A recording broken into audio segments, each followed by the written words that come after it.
You're watching the Letterman podcast with Mike Chisholm, endorsed by the Hello Deli. Yeah. La, la, la. Welcome once again to the Letterman podcast. My name is Mike Chisholm. Today's episode is a cool one because now some of you who have been fans of David Letterman and company for a long time might remember a documentary that came out just over a decade ago. It was called Dying to Do Letterman. And it's a story about comedian Steve Mazan. And Steve is our guest today. He's the Dying to Do Letterman guy. The good news is he hasn't died. Medically, he's okay right now. And we're very, very grateful that in 2023, at the time of this recording, we can say that. And we can talk with Steve about all sorts of fun stuff. He goes down the rabbit hole when it comes to the making of the documentary Dying to Do Letterman. His set eventually that did happen where he got to go and actually perform on Late Show with David Letterman, and some of the things, the behind the scenes things that don't get captured in a documentary necessarily because they're trying to get a narrative and you're combing through hundreds of hours of footage over 4 or 5 years. And so we got a chance to kind of go back on that and talk to Steve, but then also just talking to Steve about comedy. He's still a stand-up comedian, and Steve Mazan's Movie Club is a big thing. Go check that out online, his podcast. And if you have the opportunity to go see Steve live as he tours around, please take the time to do it. Just really appreciated getting to know him. We had a fantastic conversation. Now we had this full disclosure. We had this conversation before the writer's strike was settled. And so there's some writer's strike stuff in there that we talk about and whatnot, because it was still happening at the time. Very grateful to hear that issue has been resolved and entertainment it can start to roll its way, get its wheels rolling again, I should say. Letterman podcast has one sponsor only. That is Rupert G and the Hello Deli. Go to hello-deli.com to grab any Rupert or Late Show with David Letterman merchandise that you can while you can. hello-deli.com. Head on over there. And yeah, I really hope you enjoy this episode with comedian and good friend, Steve Mazan. All right, I want to make sure first, it's Steve Mazan, right? Not Mazan, Steve Mazan. Perfect. Yep. How you doing, man? Welcome to the Letterman podcast. Thanks for having me, Mike. I appreciate it. Thanks for being here. This is obviously one of my favorite things in the world is Letterman. So I always love to be on anything Letterman related. Were you one of those guys? We had Chris Shukai on the show not too long ago, and I mean, he worked for Paul for years and years and years and years and years. And he talked about, he and I had something in common where growing up, especially for me, it was high school. I was a guy who was, I had a lot of friends who were Christians, and they were great, and they always wanted to spread the good news. I was the guy who wanted to spread the good news about Letterman to people growing up. And whenever I found somebody that got the joke, we saw it last night or whatever, they were always a kindred spirit. Were you that guy growing up? Yeah, I don't know. I love that he spread the word, that he was spreading the gospel about it. I remember the friend, John Ramsell in grade school, who turned me on to Letterman. And I remember he was like, he's a comedic genius. And I was in like 3rd or 4th grade. And I was like, I hadn't even heard that term before, comedic genius. And I was like, oh, I gotta see this guy, of course, now. And I fell in love with him. And so I felt like it was passed on to me. And then I definitely found all the other people that were into it. Yeah. And shared that common bond of sharing what happened on the show last night and our favorite, stories and that kind of thing. But I don't know.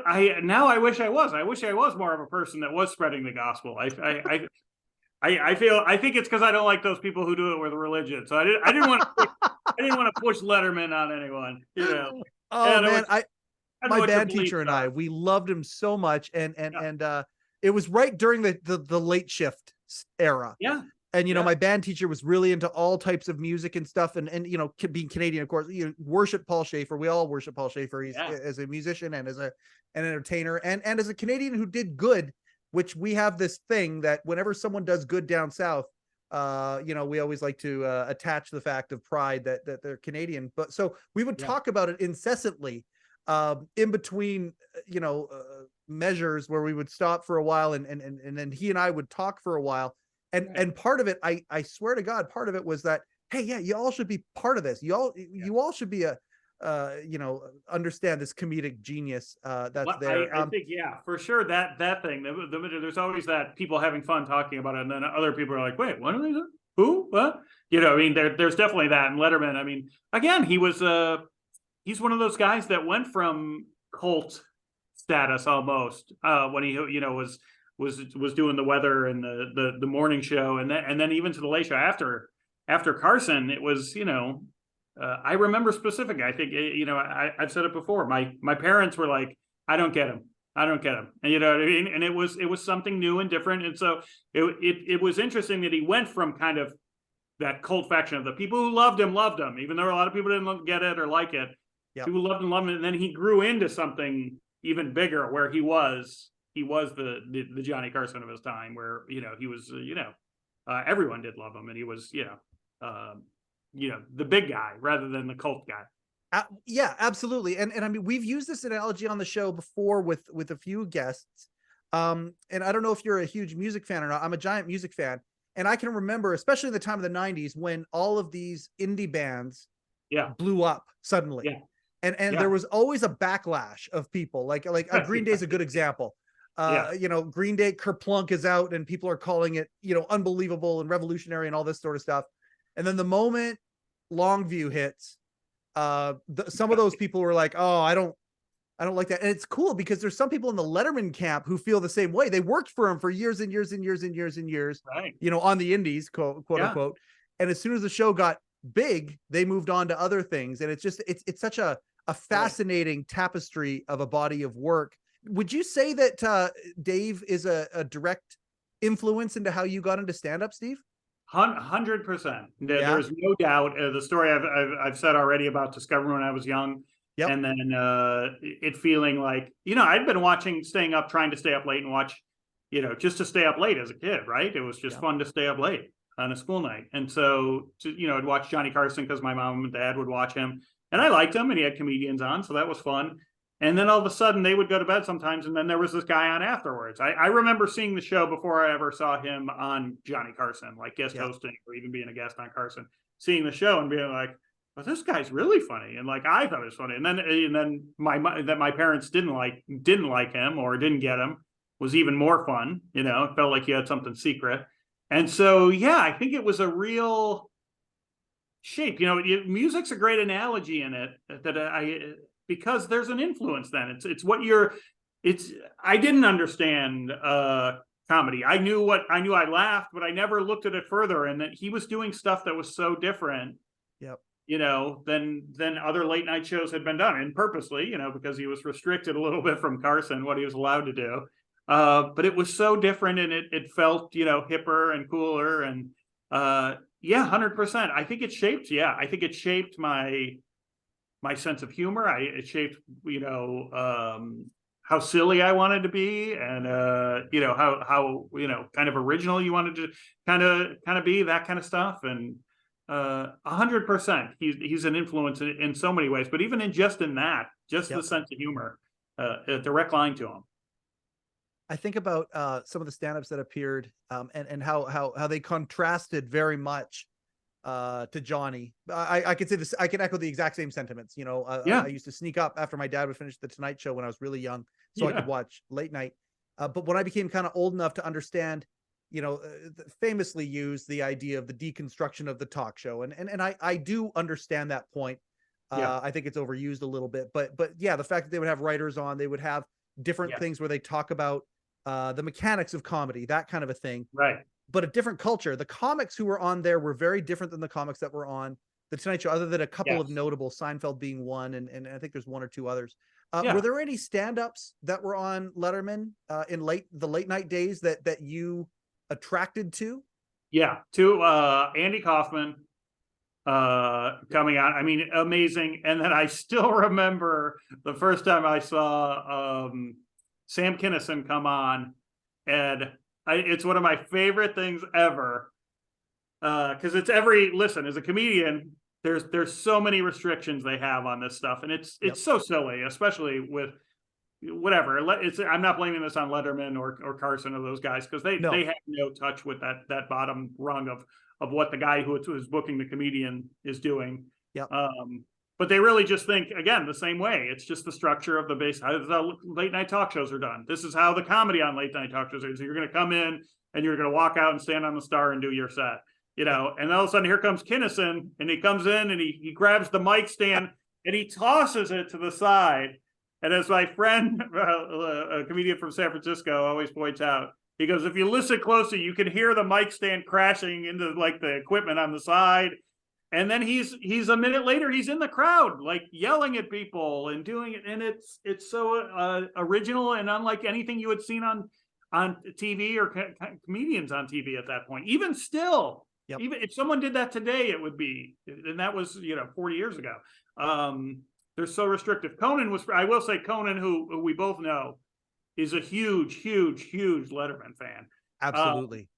He was pretty good about that, about kind of letting comedians be a little looser in their sets. There's some really funny late night comedy sets that ended up being on Conan. But Kaufman and Kinison are the two guys that really stick out. I mean, I loved it's so funny because people who are peripherally Letterman fans or came to it late in like the Late Show, they forget it was Letterman who introduced Leno to the country.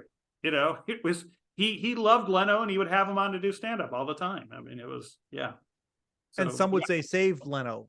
Many people like guys like Bill Carter, like educated people who are deep into this, with the idea that his tone, and especially the panel, like the stand-up was, but the way that that Dave could take some of Leno's stand-up bits on panel and then enhance them because of his razor sharp whip-like quips that would come back in responses. And I loved watching those two go back and forth.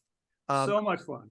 Much fun. That's what I mean. And so it seems weird to say, as a Letterman fan, one of my favorite guests on his show was Jay Leno, the comedian, but he was great. And they were both, and you could tell at that time, they both really loved each other. They both respected each other and thought each other were funny. So like you said, that back and forth was so fun to watch.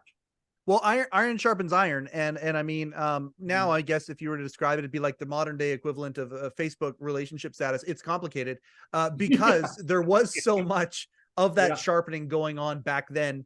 And then resulting, of course, in Late Shift 1 and then Late Shift 2 and all of that stuff.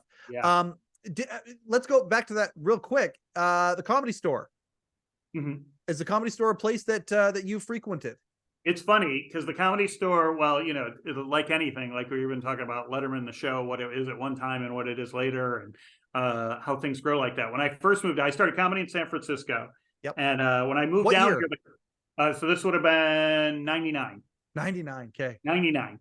And so I moved down here to LA, where I'm at now, in 03, I think it was. End of 02 or 03. And the Comedy Store was by the way, can we swear? I should ask you this. Yeah, it was a shithole then. And everyone would agree. It was not even a shithole's kind of too nice. It was a shithole and probably still is a shithole, but it was also a hellhole. I mean, it was like the closest to comedy hell you could get. Like me and my friends who had moved down all within a year would go there because we're like, well, this is one of the places you go and you hang out. And just every time we went in, it gave you a bad feeling. Like there were comics heckling other comics. There's a great documentary on the Comedy Store that came out, over the past probably 2 years. The 5-parter one, right? Yes. And highly recommended. Really good. And they talk about it then. This is this time when Andrew Dice Clay and Eddie Griffin were just coming in, and they'd bump all the other comedians and they would do 2.5 hours. And that was the time I showed up there, and me and my friends were like, what a waste. Like, this is what you're going to put your time into. So we never went back. I went there 2 or 3 times, and that exactly happened. Eddie Griffin came in, and he's funny, but he's like, again, to take the time out of everyone else. And the whole idea was it was this showcase club that you could go and be there for hours and see all these different comedians. It's what Letterman and Leno did. So I quickly just changed my focus to the Laugh Factory and then the Improv, because the Improv had the most clubs across the country. So I was like, if I can get in the Improv, then that makes the most monetary sense. So so not much time, and I've gone back, and now, as we were saying, and if you see the documentary, you see this, it had a nice rebirth later. Someone comes in and kind of fixes everything at the Comedy Store, and it was really the Mecca now. And then Joe Rogan, who helped in that change, has now taken that all to Austin. That idea that they made, but yeah, Is that a bucket list item for you? Do you want to ranking. perform at the mothership? Of course, I love it. I haven't been down yet, but yeah. Definitely on the bucket list. That'll happen soon, I'm sure. Well, it's cool because Rogan, it seems that he talks about how much he loves Mitzi, and in the documentary you're talking about, he tears up talking about her, and what she meant to him, and how it seems like, certainly from their narrative standpoint, he's trying to take all of the best parts of the Comedy Store and put that into a club, and then obviously smooth out the edges of some of the stuff that wasn't as good as it could be. And it's neat to see this resurgence. Talking about Rogan again, it's funny, every once in a while when I say this, I'm going to get a slice of people who react to me and basically say that I'm speaking blasphemy, what I'm about to say now. But if you think about the Carson bump, and I can't wait to ask you about this, Letterman, when it comes, but when you think about the Carson bump and the legendary Carson bump, you're a nobody, but they see you, they bring you up, and suddenly the next day your life has completely changed. Right. I've had folks on my other podcast who've been on Rogan, and I've talked to people who've been on Rogan before. Yeah. What Rogan now is the equivalent today of the Carson bump back then. Yes, 100%. 100%. Yeah, he's that guy for sure. I mean, he gets, you see it. It's not the TV landscape isn't what it used to be. There was the talking about that the watching Carson, then Letterman after him. 3 channels, and you didn't have it. Was that, or maybe Tom Snyder on the other show, or I think Nightline, news. So of course you're attracted to the entertainment aspect of it. And now it's a great night of late night now is, I think, if something happened, I can't remember what it was. I wish I could remember what it was. Something happened in the last couple of weeks where the ratings for something were 5 or 6 million on one of the late night shows. And I mean, that would have got you canceled back in the day if you only got you need to have 10 to 30 million on those nights. So there's a huge bump, and that's what Rogan now he can get that in a podcast. And I don't think it's blasphemy. I mean, those are just facts. It's true. Yeah.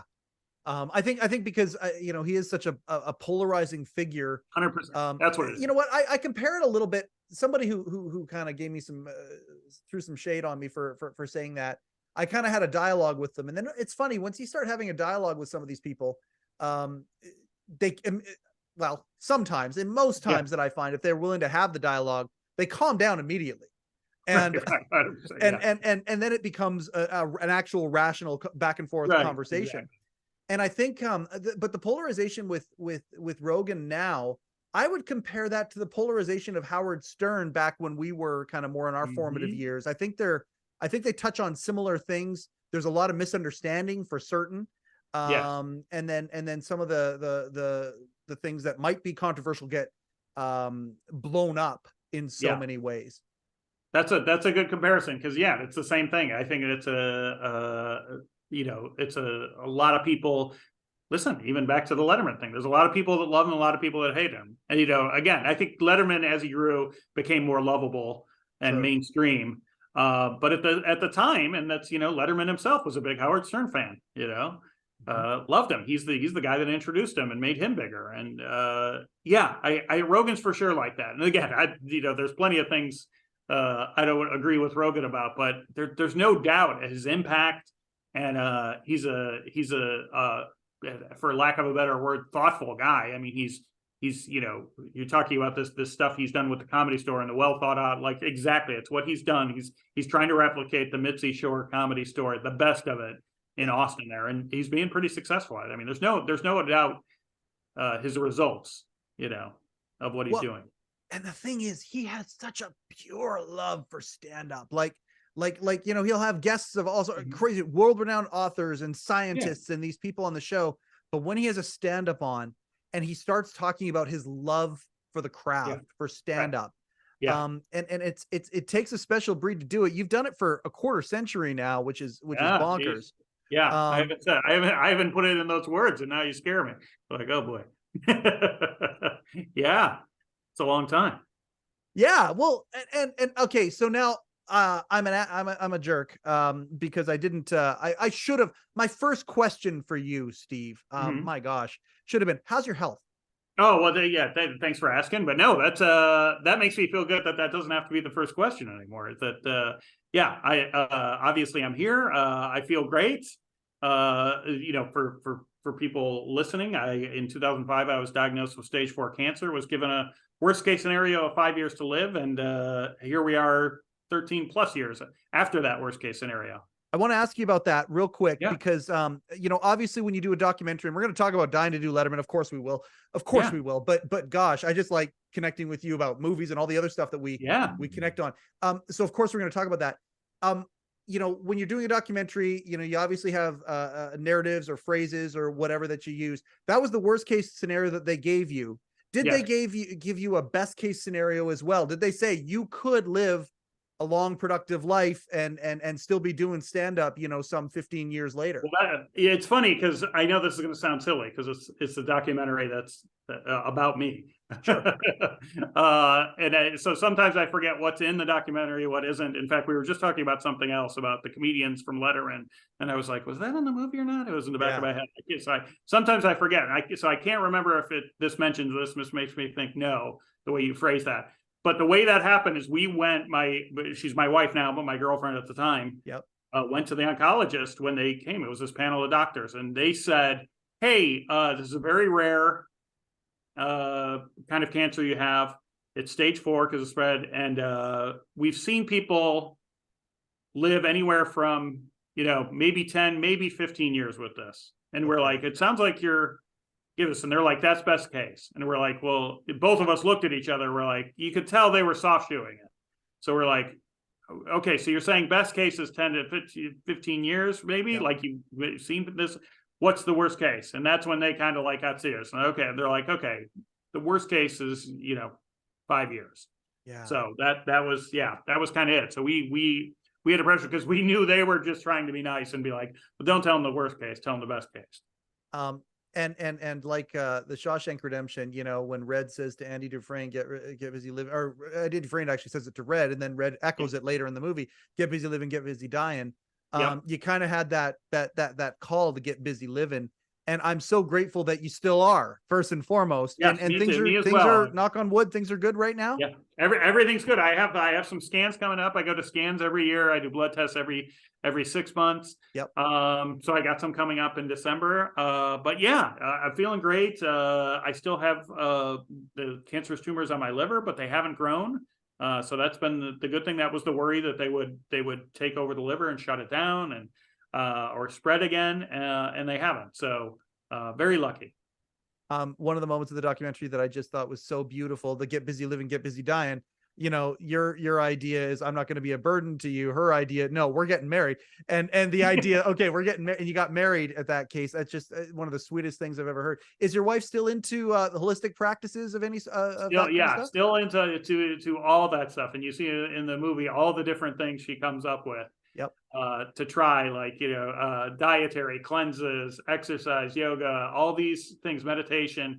There's even this one, I just don't think we had footage of it, but it was this kind of Maori healing kind of thing. Yep. This New Zealand guy. And I remember I think I was naked on a table, but there were other people naked on tables. It was outside. And this guy sounds like a party.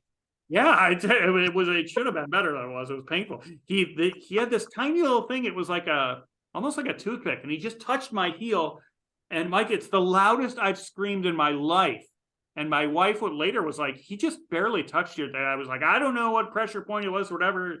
And of course his thing was like, that's the releasing of this. Now, so you see in the movie all the different things she comes up with. You have cancer. We got to try all these things to keep you alive. Yep. And I'm here, which is great. But we were trying so many things, we don't know which one worked. Was it all of them? Was it none of them? Was it so? I got to ask you, how much of it do you think is attitude and mindset? That's such a tough question, because I wanna believe. Yeah. I wanna believe that's got a big effect. But also, I'm a comedian. So I love The Onion. You know what I mean? I love The Onion. One of my favorite headlines in there, and I'm going to butcher it, is, but like, local woman, loses, fearful fight with cancer or something. You know what I mean? It's like, it seems unfair to me to be like, well, I'm here because I had the right attitude and other people aren't because they didn't. Yes, absolutely. So, Our journeys are our own, and that's true, yeah, but there are exactly. commonalities with other stuff that's out there, and there's ways that we can. So I appreciate that disclaimer and that sensitivity for those who have their journey, and their journey isn't identical. But that being said, I listened to your TED talk, the one about chasing your dreams. Yeah. And I mean, and again, it goes back to that get busy living, get busy dying thing. And I feel like it just feels like that is it's got to be a recipe or an ingredient, I should say, in the recipe. 100%. And I think for people to check out the TED talk, thanks for mentioning that. But of course, the whole idea when I was doing it was to kind of have an anti-TED talk. You know what I mean? Like I started with like making fun of all these things that you usually say, the list of platitudes. That was different, so good. Affirmative, things that you would tell yourself and the inspirational quotes, and then kind of making fun of those, and just like that. In the end, all it comes down, all that it comes down to is chasing your dream, and that's it. You know what I mean? Like nothing can inspire you more than just the action of doing something yourself, and that's got to be worth it on its own, the chasing of it, so I hope that you're preaching to the choir. Yeah. That's this whole thing, by the grace of my wife and a little bit of luck and just the whole thing is chasing the dream. This whole project that is the Letterman podcast, right? That is 100%. And I'll tell you this, I make my living as a financial advisor. That's how I pay the bills and all that. Take my family out of the equation. There is no joy greater than having discovered a dream and then putting action towards that dream with no outcome whatsoever, except for being present in that moment. Right. And like this here, there is no better feeling that I'm going to have this week than today. It just is that way because you want it so bad. It's clear. It's from your guts. It's from your insides. You just feel like you're, I don't know, living a purpose. I don't know if that's what it is, but there's 100%. A satisfaction that is unique to it. 100%. And, and again, some of these things are things I talked about with the comedians in the documentary. I interview the comedians who had been on Letterman, and there's so much stuff that ends up on the floor and can't be in the movie, but so there's a bunch of Ray Romano stuff that so much great stuff. He's got some great jokes and stories, and but Brian Regan tells a story about his favorite part ever of stand-up is the week he got passed at the club. It's like none of his big success or stuff. And I'm the same way. Every comedian I talk to, they love the big stuff, and I would never trade Letterman or any of the other great. Of course, or the stadium show. Right. The stadium show is a different experience though than the club with 50 people where you're experimenting. Exactly. There's this romantic. You always end up looking back at the thing. It's almost the birth of it is when the thing you most hold dear, because that's the beginning of the dream of like, no, I started this and it's here, and it's I'll bet Dave looks back to the weather show or late night versus late show, and Stern looks back to DC when he was first starting, and I think those things when everything started, that it becomes such a romantic period because you're finally on the path. You know what I mean? I believe it was, I'm trying to remember whose episode it was. I think it was one of the Steves. By the way, you are the fourth Steve on the Letterman podcast. We've had Steve Weiner, of course, the original writer who discovered Calvert Forest and through the Breaking Glass. We've had Steve Young on a couple of times, and we've had Steve O'Donnell on. Oh, geez. You're number 4. Good company to be in, by the way. That's great company. That's good. Boy, right? So many Steves. Yeah. These are the Steves I know. That's a Kids in the Hall Canadian joke that Canadians will get. There's but I asked, I think it was O'Donnell. I said, is Dave nostalgic? And that's because nostalgia is one of those things that I just adore. Right. And Dave's version of nostalgia, I think, is extremely unique. And I don't know this. This is one thing. It's a question that I will ask him one day, or I hope to ask him one day. Sure. Clearly you see it with cars, the types of cars he likes and all of that kind of stuff. You see nostalgia there. But I think that what you're talking about, I mean, when you listen to Dave talk about the Comedy Store and some of the different characters and antics there, and you get Dave talking about, you hear him talk about George Miller or some of these other people that he was with, you know, Altman, or Yep. Dreesen, or some of these, you know, people that he was with. They're it's a family and a brotherhood, and it's crazy characters, so it's kind of like a cartoon, and it's just an eclectic group of people. I have a lot of stand-ups in my life locally. I wish I had the gift, but it just seems to be like a culture unto itself that creates that nostalgia and really touches on that, and really, because maybe it is so personal. I don't know. Yeah. Is that what why those feelings are there?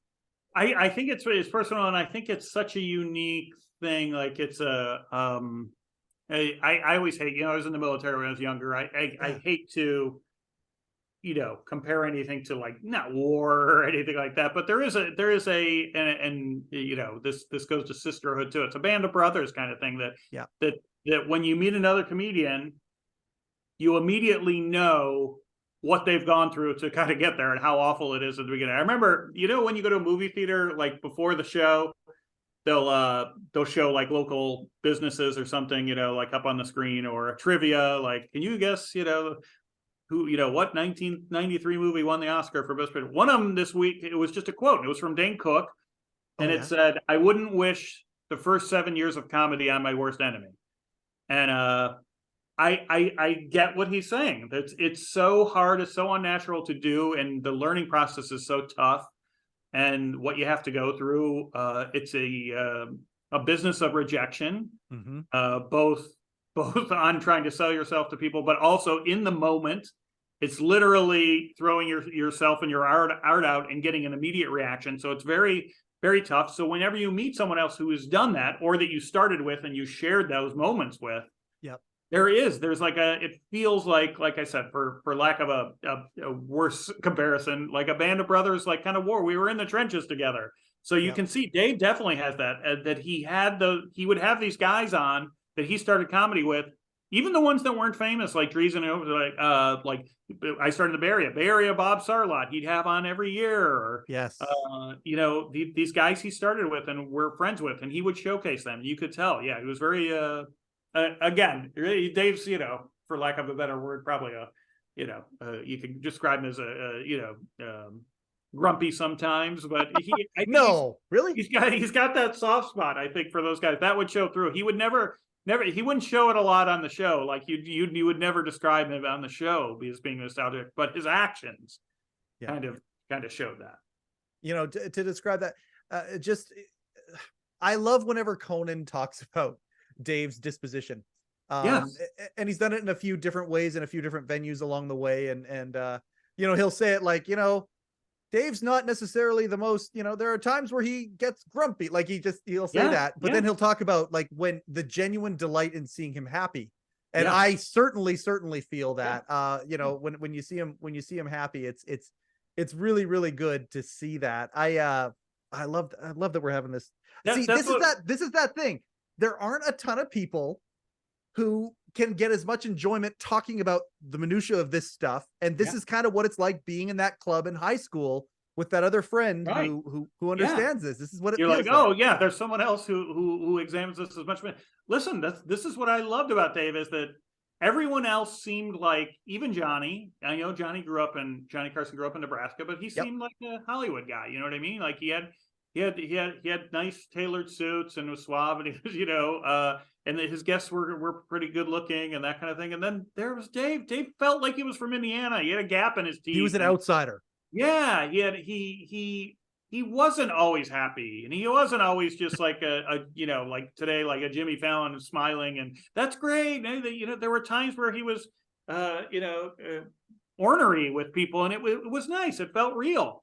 And Cher calling him an asshole, and and she's not wrong, but that's what we liked about him, right? Like, well, they just put that clip on the official channel, actually. And nice. By the way, that shows how powerful the official channel is. I don't know where they're at for how many hundreds of millions of views they've had, but it's only been around like February will be 2 years. Like, I mean, we're talking a year and a half here, kind of a thing. And they finally put that clip up on the official channel. That shows the breadth and depth of the body of work. I mean, it's just absolutely insane when you think about all the eras that he went through. All of that. Now, I got to ask you this question because I'm super curious about your perspective. Some people, were you were you a late night or a late show guy, or did you just enjoy the whole thing? I enjoyed the whole thing, but I was always, as I look back, I think in the moment, I was along for the ride. But yeah, in the long term, a late night guy.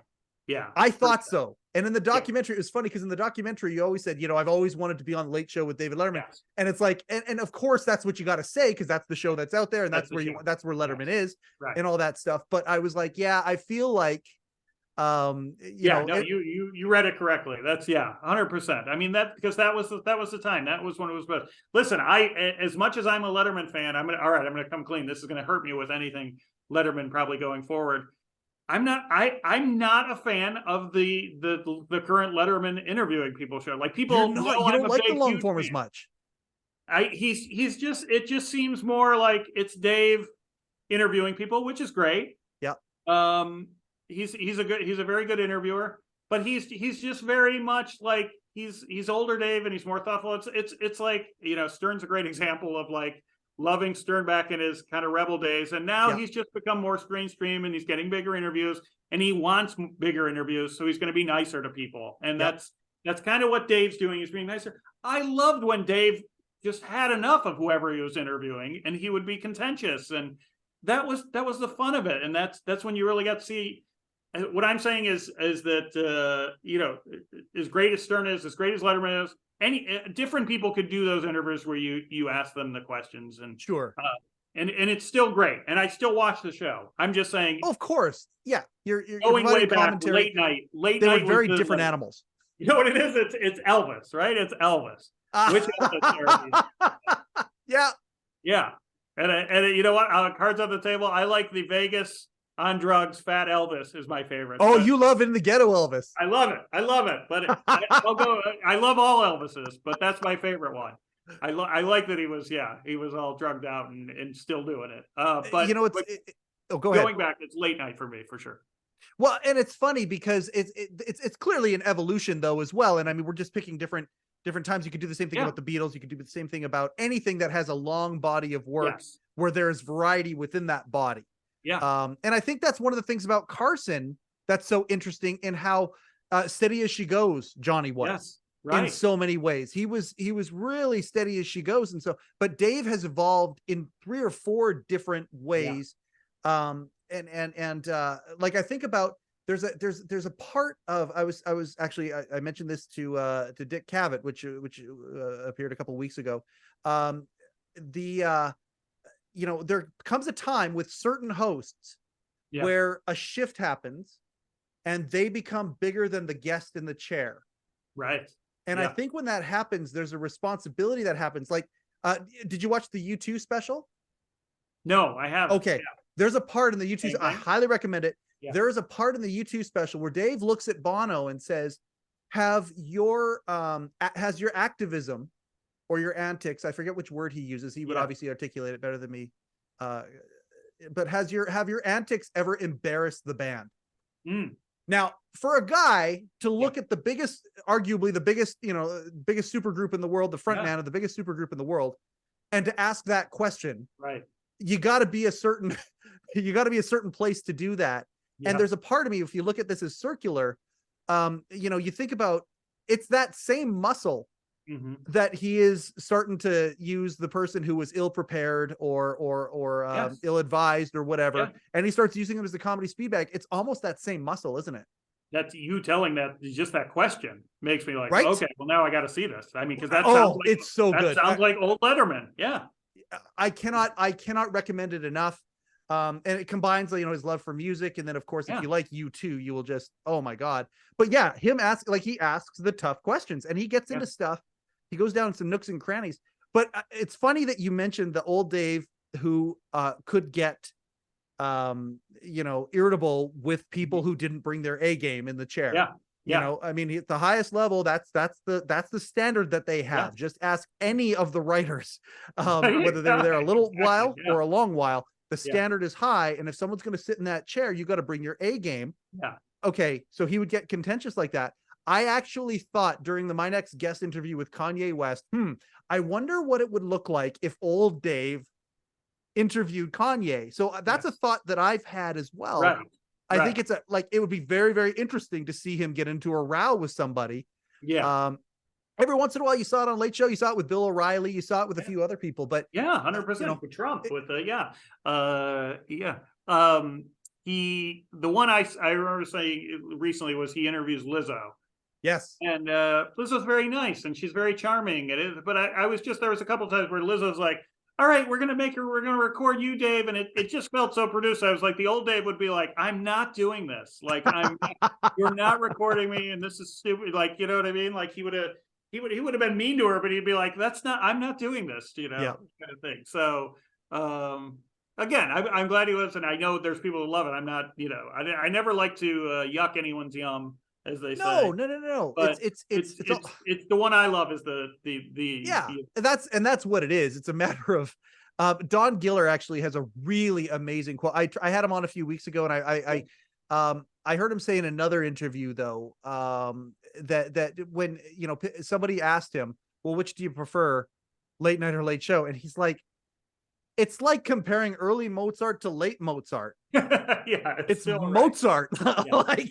But there are things that speak to others differently.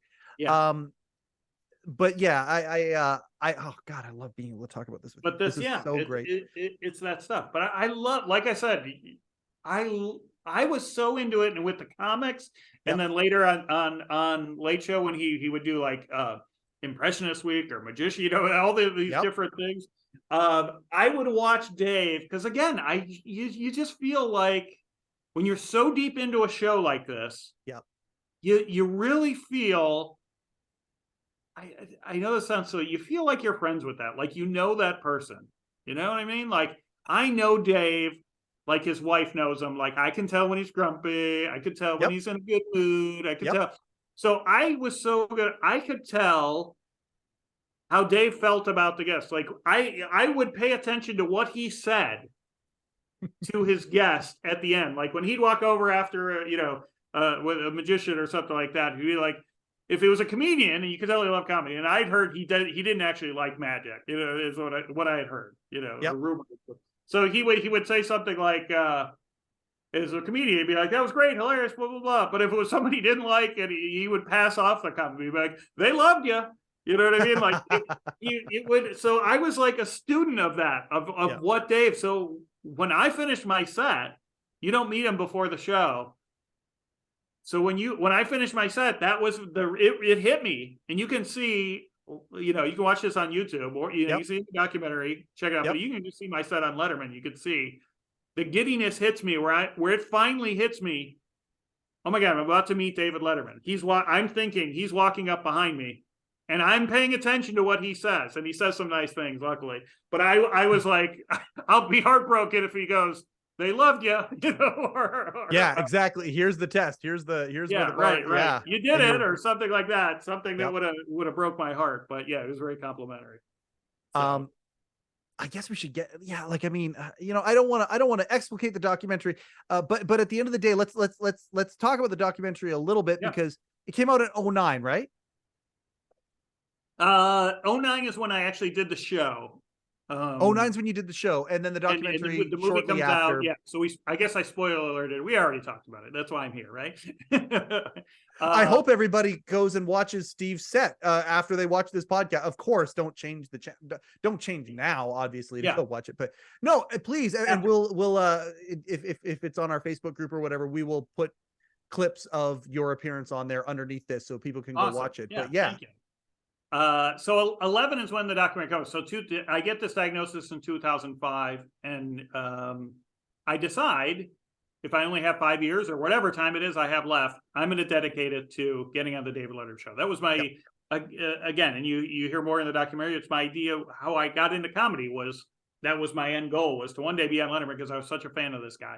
But I was kind of, as most things happen, you go to work, you think you'll eventually get a promotion. I wasn't pushing for it. I was just like, keep being a good comic, and eventually they'll find you. And so when I all of a sudden only thought I might have 5 years left, I was like, okay, maybe you have to push this and try and get on the show versus waiting for it to come to you. And so that's what the documentary is about. Yeah. And safe to say you were a bit of a brat. Yes, a pain in the ass. Yeah. Let's talk about that. One of my I know what it's like to be a bit of a brat with Dave. When I had my little Q&A moment with him, I was a bit of a brat. So I can relate. Don't feel bad. I mean, Dave's a brat, right? I mean, this is the whole. Well, yeah. There you go. Good point. Dave used to he'd lean out right when people forget. Like he used to remember the Bryant Gumbel years, like him and Bryant, the stuff him and Stern would talk about that they would do in the NBC studios. Like they would harass everyone. Yep. So I didn't feel bad, not to Dave at least of all. No, but what was the behavior though? So tell the audience the behavior here. That so what I would do is this. I know this sounds strange because this would be social media stuff. But absolutely, yeah. This is 05. I think maybe Facebook's around, but it's not what it was. Or is now. Not even close. So YouTube. No YouTube. Nothing none like of that. So different era. Yep. All I did was I started a website called Dying to Do Letterman. It wasn't even, there was no idea for a movie or anything like this. So there's a website called Dying to Do Letterman, and it told my story, and it said, here's my stand-up. If you think I'm good enough to be on Letterman, if you don't, fine. If you do, here's a link, and you can email the people at David Letterman and said, hey, I watched this guy. And then when I would do a show live, I would tell people the same thing. At the end of the show, I wouldn't say at the beginning anything about cancer or anything like that. I would prove I'm funny to the people and be like, hey, I'm trying to get the David Letterman show. If you thought I was funny, please send them a link. And to my surprise, people started sending them stuff. And, first I got like an email just saying, not going to happen. Just go away. Again, I think they were taking it like a Make-A-Wish. And then eventually it was, one of those bittersweet days, but you see in the documentary, I'm excited and sad all at the same time. I get on a Late Show with David Letterman letterhead, like crisp, real legal paper, like you used to put a resume on it. It's quality paper. Yep. From the executive producer. This is not going to happen. And it was basically like a cease and desist. Stop this now. To stop telling people it's not going to happen. And again, you're bothering us. You're bothering us letter. Right. So, I just kept bothering them and proving that I was, good enough to be on the show. So, and the bit that you got on, very clever. It was a lot of fun. Oh, I really liked the premise, the bit, all of that. And I got to ask this, like I think about a guy like Bill Burr, who's one of my very, very, very favorites. Yeah. Bill, formative years in comedy. I mean, obviously he had gone through the grind and got good at his craft. Right. But in his formative years, he made appearances before he became kind of the Bill Burr he is now. Yes. He would make appearances on the show. And I remember seeing Burr non-Letterman and going, holy smokes, this is a different dude than who I've seen on Letterman a couple of times. And I'm curious, you think about the hunk that you built, and I think Eddie Brill helped you and different people helped you hone that you actually got on the show. Yeah. You think about that hunk versus a typical Steve Mazan set. How close are they to each other?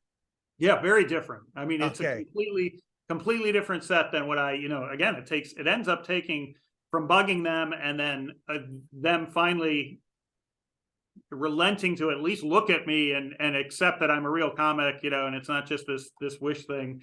Then finding the right material that's going to be on. Eddie Brill, who was the booker at that time. Love Eddie. He's been on here twice. Love Eddie Brill. Yeah, that he has his favorite comedian was Robert Schimmel, but Robert Schimmel's stuff wasn't the right thing for Letterman. It's just not the right thing. So there's a hoop you have to jump through. So it was figuring out that hoop and what was the right thing. So there's some things that don't come through, time-wise in the documentary about the set I end up doing and finding out it. First of all, that was a 5-minute chunk on one topic, and you seldom see. I remember Jim Gaffigan saying to me after it, like, that was an impressive part of it because I had seen only a couple comics do it where it's one topic through the whole thing. Right. Gaffigan, it was one story. Joe Henson did a whole thing on a garage sale, like where it's the whole thing. But usually it's, over 5 minutes, 5 or 6 different topics you go through.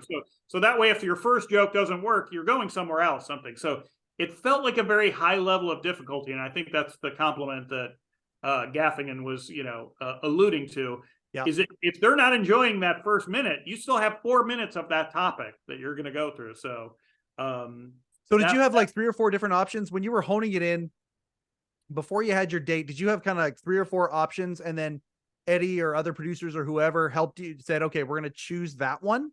Nope. It was that one. I had been sending different tapes and sets and stuff.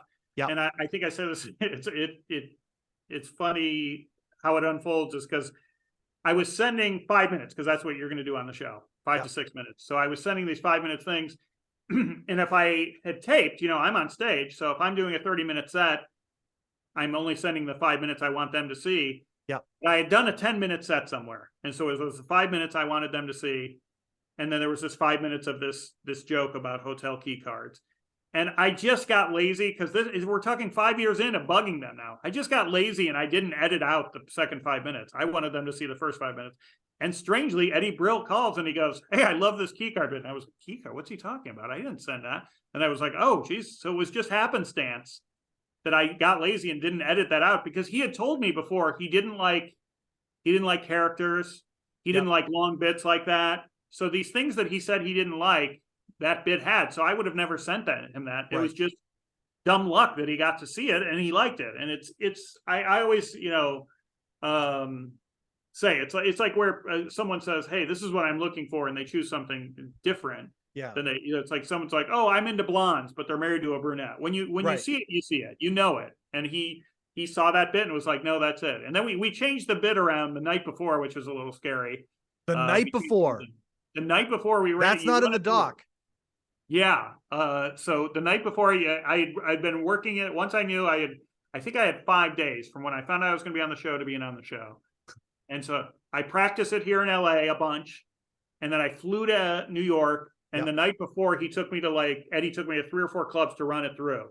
And I got to say, it's kind of deflating, because a late night set is so very, just like we were talking about Kinnison and the thing, it's so very structured, and you stand in one place because you're not allowed to move on the stage.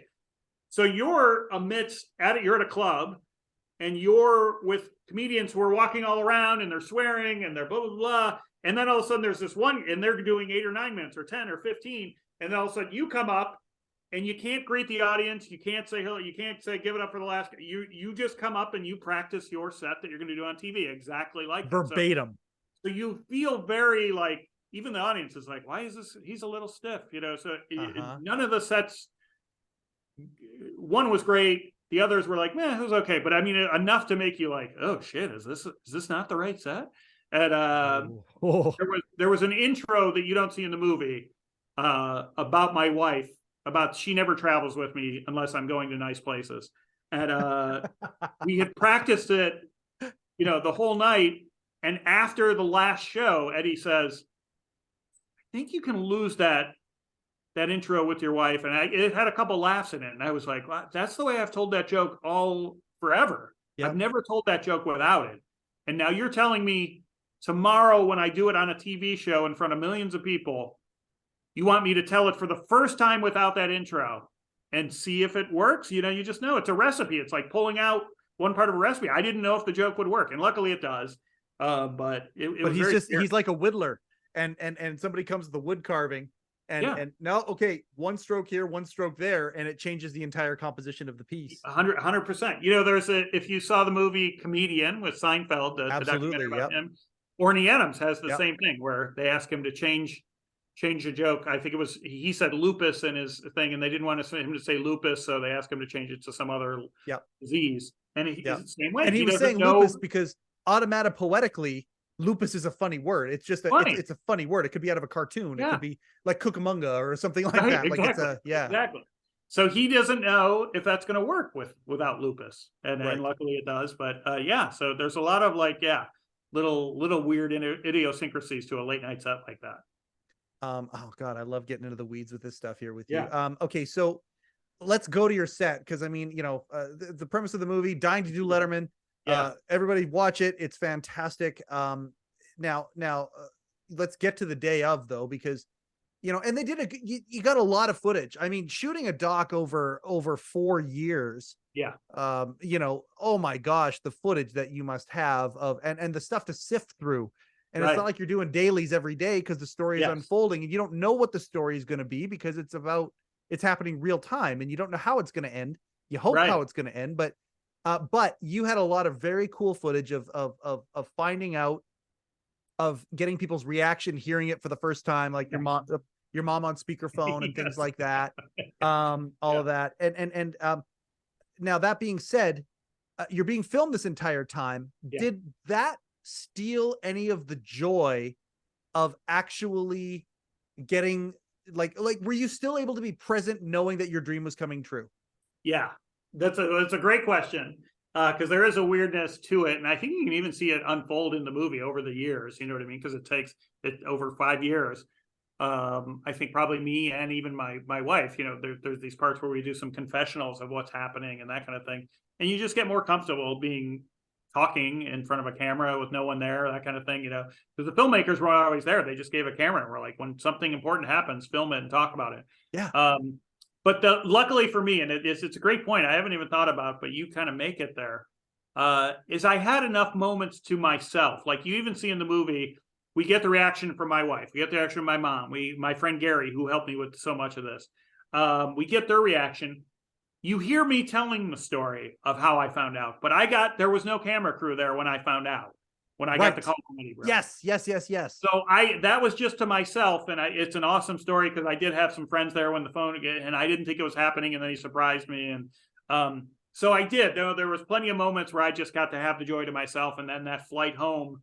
I write about it. There's a book version too of Dying to Do Letterman, the Chicken Soup for the Soul people published, and I write about it there. Like the whole plane ride home, I was on the East Coast when I got the news, and I had to fly back to California.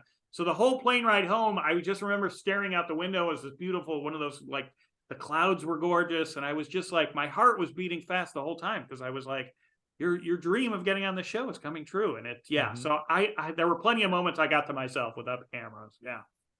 Oh, that's good to know. And then, okay, so finding out 5 days later, you're there, the night before you're touring around New York with Eddie Brill, going to different comedy clubs. Yeah. How cool was that? It was cool. Had you done any sets with Eddie previous or anything where you were in clubs with Eddie at all? Nope. Had never even met. No, I had met him in person. We worked a week together in San Francisco. Oh, really? Yes. You don't see that in the movie. And I don't want to, Eddie was in a tough position. You know, he's actually not, I would say he's not a huge fan of the documentary because he thinks he comes across as the bad guy in it. Oh, really? And he's, he feels like he's the gatekeeper. And yeah, I mean, maybe I'm too deep into with my knowledge and all that stuff. And maybe like, to me, it's like, no, this is a high bar that you got. Jim McCauley, my God. Like, I mean, like when you think about Jim McCauley for the Tonight Show, I don't think at all he necessarily comes across bad. I don't think so either, but I think it's one of those things. Someone was making a movie that Eddie kind of played a part in, didn't know really, and so Eddie's doing his job and he's thinking he's perceived one way, and then all of a sudden, because again, he does have a tough job. He's getting to help people make their dreams come true. But he gets like 16 comics a year on that show. Like, I mean, that is a brutal job. Yes. And I've said that, and again, we love Eddie so much on this show. That is a brutal job. I mean, how many people he had to say no to along the way? Yeah. Never mind a dude with cancer. Like, I mean, oh my gosh. Of course. That's what I'm saying. That's what I'm saying. I saw him as a hero and a helper and a mentor. Yeah. But if you can imagine, it's like someone showing you the part of your job that you never get to see. So he's got this job in the way he sees it, and he's helping, and he has to let people down sometimes.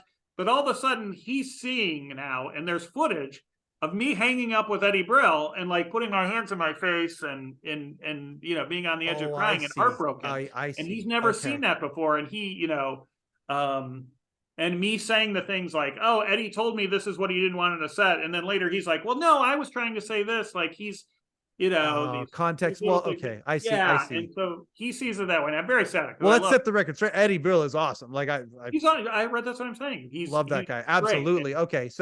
But I want to go back to San Francisco for a second. You Yeah. worked with him for a week in San Francisco. That's So cool. yeah, about 3 years into it, I was lucky. I was working with someone at the last second. I remember it was they usually have on the weekend like a big headliner. Yeah. And I want to say Eddie was going to be in the town for a week, so he ended up doing some days. This is how I remember. I might be misremembering how the week actually unfolded, but I remember it was a change. And the booker at the Punchline in San Francisco had said, "Hey, great news! You're going to be working with Eddie Brill." And so I was like, "Holy shit! I've been sending this guy DVDs over and over. Now I'll have 3 or 4 shows with the guy where I'll get to do a half hour in front of him." Yeah. And I could show it each night. I could do different stuff and show him and be like, "What do you think? There's got to be something in here." And we had already, been communicating, and now I get to work with him. But I will say that week, and again, to show some understanding of what tough job Eddie has, I think, and this is how I remember it. Again, Sure, absolutely. 2 perspectives. Yeah. He didn't watch me a lot that week. I think if you Okay. asked him, he would say he did. But how I remember it, Okay. and some friends of mine who were there because they were very excited for me were like, "He didn't come out of the green room and watch you." I was expecting, because of this, and I was bugging the shit out of that show, that he would be watching me and find it, but he didn't. Now, to be fair, he had other things doing. He was headlining the show. I was just gonna say, as a headliner, you're getting in the right game for the. He's got to be in his own thing. Yeah. He doesn't need to be watching me. Yeah. And he had friends in town. He was running a workshop for young comics. He had a bunch of other things in the mix that he was doing. So, like I said, it was just when I heard that I was going to be working with him, I was like, well, this is the week I convince him, And it didn't happen. I still needed a couple more years of convincing him the old-fashioned way. So, well, and yeah, I mean, again, I think it was Romano. Yeah, I forget who. It might have been actually a few of them might have said it. I've been doing it 11 years, and then I finally got on Letterman. I've been doing it, 12 years, then I finally got on Letterman. 10 years.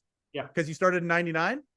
Started in 99. So so there you go. So you're grinding it out. You got on there. I thought I was I think Gaffigan he either says it in the movie or it ended up on the floor, but he said, "Hey, there's when I thought I was ready to do Letterman, and there's where Letterman thought I was ready to do Letterman." Yeah. He's like, I think that was. I still think I was ready when I thought I was ready.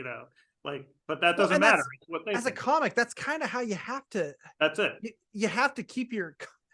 I mean, so many comics have confidence issues anyway, but you got to keep your engine running, right? And that laugh that you got the last night, sometimes you're using it, to get through the next week because of that one laugh that you got. But when you start to get these things happening for you, okay, now I'm ready now. And the I don't know if it's ego or what it is that comes up. Yeah, it's that makes a lot of sense. So let's get to the day. I mean, so you were present enough. Obviously the cameras were on you. Was Pants cool with you bringing cameras in? Was that something that was hard to get? No, we lied to him again. What? So we lied. To him. More brat behavior. Okay, more brat behavior. And again, I allow that. I think Dave in his heyday would have been all for this. So the people running the show probably weren't, but Dave would have been. Okay. So so I got to bring. I think I got 2 tickets, and then 2 tickets to the people. So I was going to have the filmmakers come. And then my mom was going to come, and then you see in the movie, my wife was going to come, but she got sick. Yeah, she gets very sick and can't go, and so it's very disrupting. So I have these 2 tickets. My friend Gary, who's in the movie, ends up coming with my mom, and so we're like, and Eddie says, "Hey, I'll get you 2 more tickets for your filmmakers, but they can't bring the cameras in. They can't do that, that kind of thing." And so we're like, "No, what are you gonna do? I guess we'll shoot just outside." And I will say, listen, I'm the subject of the documentary, but I didn't make the documentary. It's this husband and wife. They were straight out of UCLA at the time, filmmakers. And you know how sometimes you read a book and then they make a movie and the movie's not good. These are just because they're not. You got to be a good storyteller. These 2 are great storytellers. They find ways around telling it. Just like you said, you don't see the movement you don't get to see the moment I find out I'm going to be on Letterman, but they find a way to share that joy by me telling the other people Yes. story and sharing it and breaking it to my mom and my wife, all this stuff. So same thing with that day. We were like, okay, we're going to have to work around this. Yep. And then at the last second, Eddie, this is probably another reason Eddie is not that he's mad at me, but he's not as in love with me as I am with him. And him with the documentary is he had told me he can't bring it. And then he's like, you can't have 2 guests in the dressing room.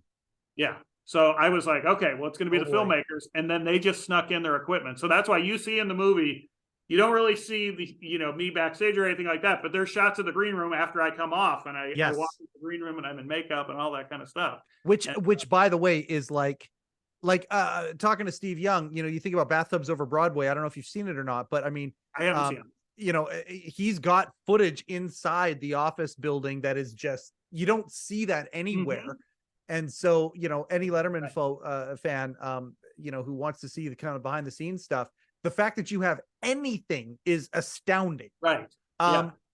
Is that a rights thing? Like, I mean, I know it's the filmmakers. Maybe this is a better question for the filmmakers. Not that's exactly it. For you, No, but I know this stuff. I mean, I did help extensively after the movie was shot. I helped extensively, like going through, like you said, all the footage, finding out what we have and, screenings and stuff like that. And so did they have to get permission for that? So this is the fun story of it. Two things helped us that day. So they snuck in the stuff and we were worried about someone's going to come in and see it and see that they have the equipment because it's got to be ready, right? When I walk back in or out. Interns are coming in all the time. They come to give you your gift bag or whatever. Exactly. One might pop in and be like, who the hell are these people? Stuff, right? So one thing that helped us that day was the band that was on was Edward Sharpe and the Magnetic Zeros is the name of the band. Now, if once you see my set, there's a part in my set that has specifically has to do with a magnet. Yes. So you can even see at the end when Letterman comes up and says nice things, and he goes, "We'll be right back with Edward Sharpe and the Magnetic." I laugh when he says Magnetic Zeros because I was like, I didn't know that's the name of the band. I knew Edward Sharpe, but I didn't know that was the name of the band. It's kind of funny. So, anyways, Edward Sharpe, and if you look, you can watch this set of theirs on Letterman. First of all, another great thing about Letterman, besides kind of all the music groups he's introduced people to, you know what I mean, over the years, some of the great performers of all time on all of both late night and late show. Yep. So many great ones. You're preaching to the choir. Yes. Edward Sharpe shows up. His band has 14 or 15 people in it. Oh, wow. And so they're in a green room right next to me that is about the same size. So they're all spilling into the hallway and the scaffolding. It was on like a 3rd or 4th floor, like outside. Yep. So it became such a shit show up there that no one came up to the dressing room. So that day, no one catches us filming up there because there's basically this giant party and Edward Sharpe, like they're kind of like a hippie band and stuff. So it looked like the 60s were going on in the hallway there. And they're awesome. They're all high. They were so nice to me. They're like, well, of course they were. They're all high. You want to party with us before? And I was like, no, I gotta. Really... Oh yeah, no. And so, okay, so that helped that day to hide the camera. And then this is funny because I think it's since come out that Letterman was in on it. But while we're in those years after I was on, so 10 and 11 before we released the movie, and we are trying to find ways, how can we show the footage? How can we show the behind the scenes without rights? The Joaquin Phoenix thing happened. Right. Yes. So that happened in those 2 years. And Casey Affleck making that documentary. Yep.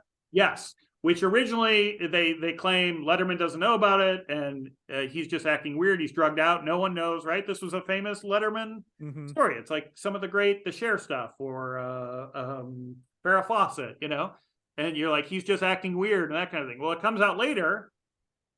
He was making a documentary with Casey Affleck and he goes back on to promote it. And this Letterman's still not allowing that he knew that this was going on. He's acting like Joaquin. Yeah. Where's my money? He kept it. That was where's my money? Yeah. That's exactly it. Funny.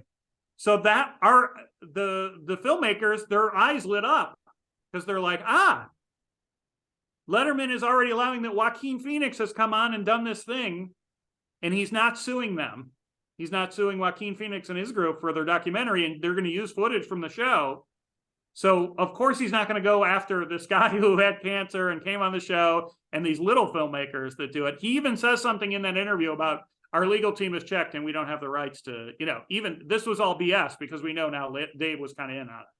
But at the time, that gave us the green light to be like, well, we can use that footage without That was the wing and the prayer that you needed to put the footage into the movie. Exactly. Yep. It was under documentary rights of that kind of thing, as long as it's documentary and not, for, certain level of profits or something. So that, and then the creative thing that the filmmakers do, the end of the show, yes, you don't actually see my whole set on Letterman. What they creatively do, we were under public use. Yeah. You can use 2 minutes. I guess if it's under 2 minutes, you can use it. You can't use it over 2 minutes.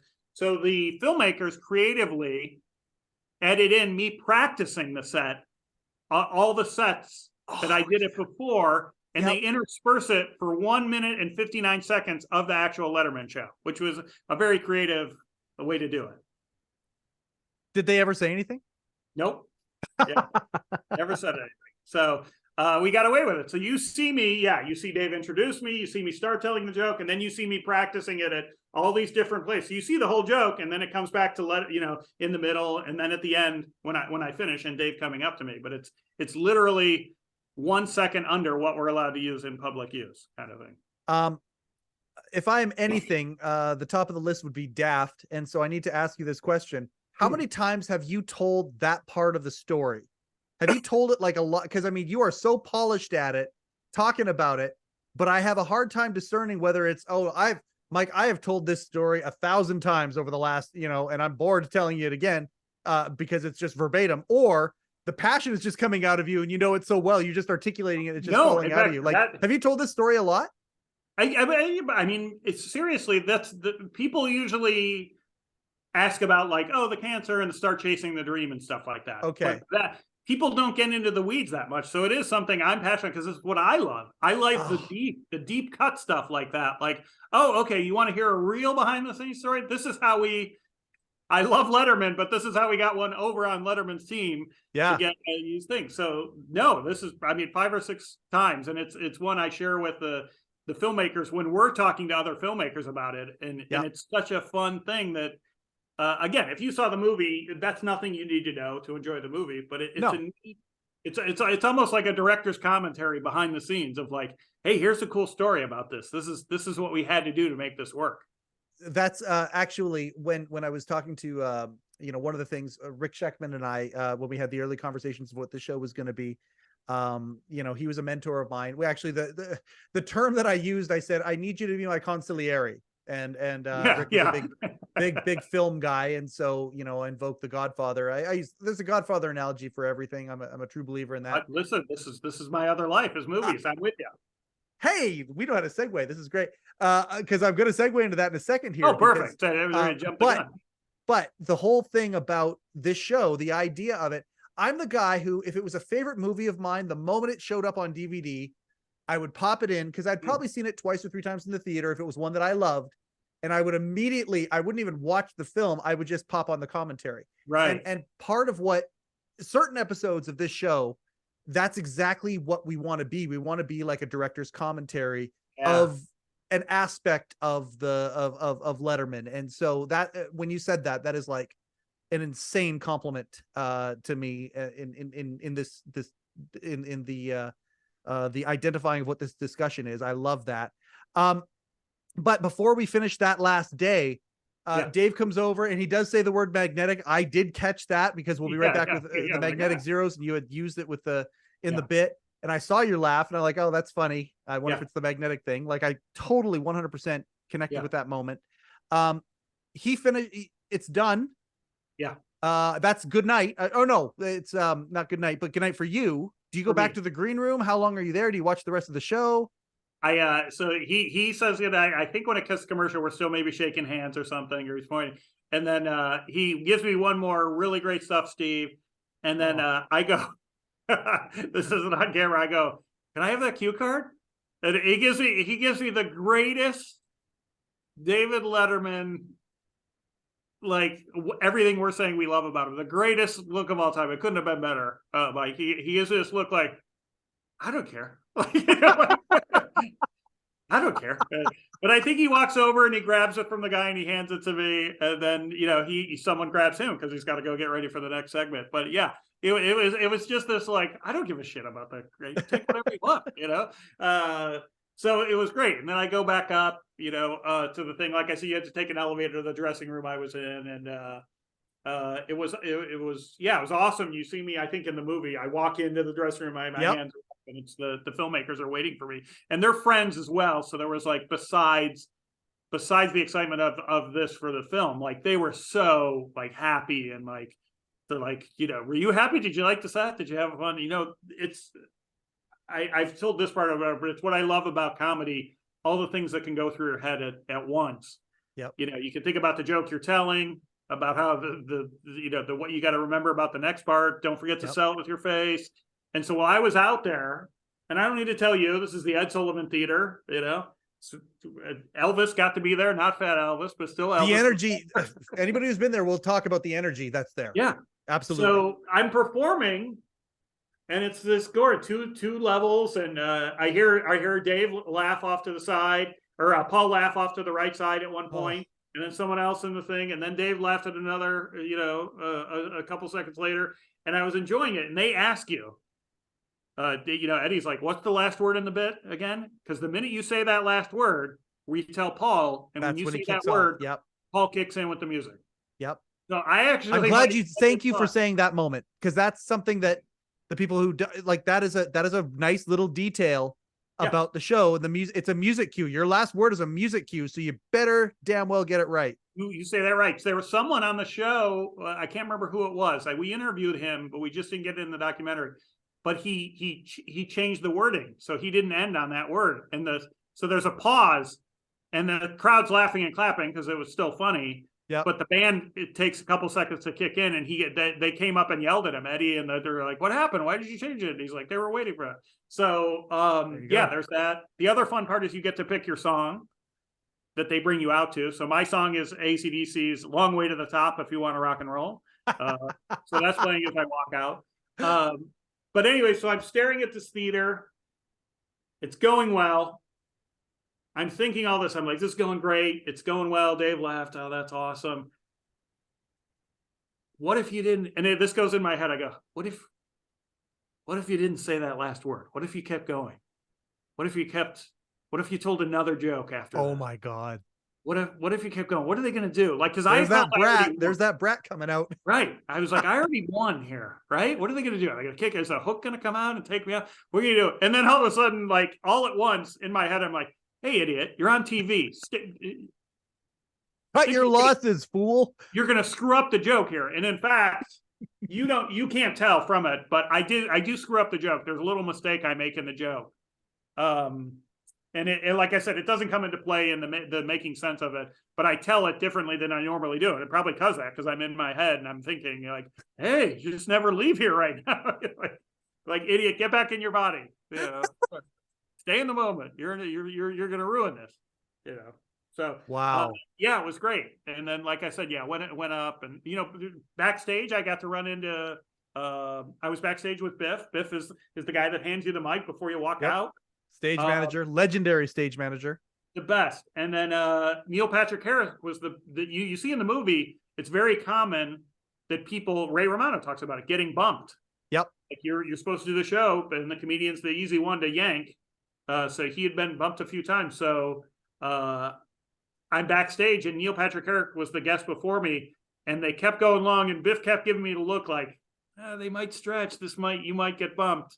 And so then finally it comes off and Biff gives me the nod. No, you're going to go. And Neil came up and he was like, good luck out there. And I was like, wow, you're a little too funny. Like it almost went long. He was really nice. So yeah, all these kind of back things you don't get to see in the movie or backstage. So much fun. And that could have been like, he would have been promoting How I Met Your Mother. Yes, that's what he was. Created by two of Dave's legendary writers, Carter Bays and Craig Thomas. Yeah. The bar in there, based on the bar that they would go to, the late night writers would go, or late show writers rather would go to after. That could have easily gone long. Like, and it's Neil Patrick Harris, a variety of reasons that could have gone long. Wow. Okay, so you finish, you go back up there. Did you take any souvenirs? You know what's crazy? This is I guess I am going to trash it. The show's done, so we don't.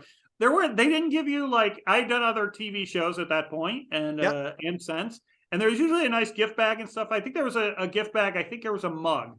Yep. And there was something else, but I had to buy this shirt. I was like, I want those great shows, and like they sent me to the gift shop. Like, yeah, but there was a mug. Hey, can we do a quick commercial? I gave some of it to the filmmakers. Okay, I gotcha. Okay. Can we do a really quick commercial here? Yeah. The Late Show, the Letterman podcast, the Letterman podcast has one sponsor only, and that is Rupert G and the Hello Deli. The Hello Deli is selling. Go as quick as you can to hello-deli.com, the only place where you can get officially licensed Late Show with David Letterman merchandise, mugs, the shirt that Steve is wearing right now. He's on brand, caps, all sorts of stuff. And there's still some Rupert G merchandise. And I mean, in a few weeks, this thing is done. More about that. Probably mid-October, you'll be hearing more about that. Actually, right around the time this episode airs, I think there'll be some announcements that are there. So I don't know what's going to happen after that. But now you still have time to go to hello-deli.com to get your Late Show with David Letterman merchandise. Did you go into the Hello Deli while you were there? Have you ever been there? We went there. We even went with the camera crew. Again, just all these things that weren't able to be in it. But we went to there. I want that footage. Yeah, that's cool. You went there with the camera crew. Yeah, and he was funny and wished me luck and everything. And yeah. That's tremendous. What's crazy? The day of, I walk over from the just a couple things again that don't end up things. The night before, you come in the night before. My mom and I go to dinner. I think before I went out with Eddie to practice the set. Yep. And we went to the Carnegie Deli. Oh, and Howie Mandel was there, and he had been on the show. He had been on, and I had met Howie. I did some warm up on the Deal or No Deal when it started, but no kidding. He didn't remember me. And then my mom tried to shake his hand, and of course, Howie doesn't shake hands. Yeah, that's a no-go. So we saw him the night before, and then the day of, Eddie gives me the call. I think you can see me getting the call in the movie, and he's saying, "Come on over," because they taped 2 shows that day that I was on. I was on the second show. Yeah. And so it's afternoon, beautiful afternoon, autumn in New York, September. And I walk over, and I've got my suit on my thing, and I'm walking over, and I'm beaming. And I turn the corner into the alley, and they're doing this thing. It's they have a pool set up and a long ramp, and they're doing Purina sponsoring it. The dog jumps. The dog jumps. And yeah. I'm walking up into that. It's like a circus back there, and I'm like, how? It was like the Muppet Show, and all the crazy stuff's going on backstage. And I remember just it being so weird. And at first, my dressing room was ready, so I just walked past all these dogs. I'm watching that. That was so cool. And I get inside, and they're like, "Your dressing room's not ready, but have a seat in the main green room kind of thing." And I was sitting there, and someone came in and made eye contact with me, and I looked at him, and I was like, he was so familiar but so strange looking, and I was like, "Who is that?" And he grabbed some food, and he kind of gave me a nod and walked away. And then he came back a few minutes later, and he had glasses. It was Paul Schaefer, but he looked so weird without his glasses. I didn't recognize him. Yep. He just, anyway, he was done up. So, all those little things about that day that were special. Very, very much so. You finish. You obviously watch the show in the hotel room. That's the deal, right? Yeah. Oh, this I got to tell you, it really feels like there was someone looking down on me. Again, I'm not a religious guy, but these things that fall into place this, like I told you about the Magnetic Zeros and Joaquin Phoenix, and I'm staying. You see in the movie, I'm staying at a place. The hotel they put me up is called the Dream. Yeah, you know what I mean. You see me approach it. That's the name of the hotel. It's I'm living this dream, right? Because they taped 2 shows that day. The early one aired that night. The one I was on, didn't air till I think 3 days later. Friday. Okay, yeah. And then watch it with all my friends and family. We had so I basically had two Letterman days.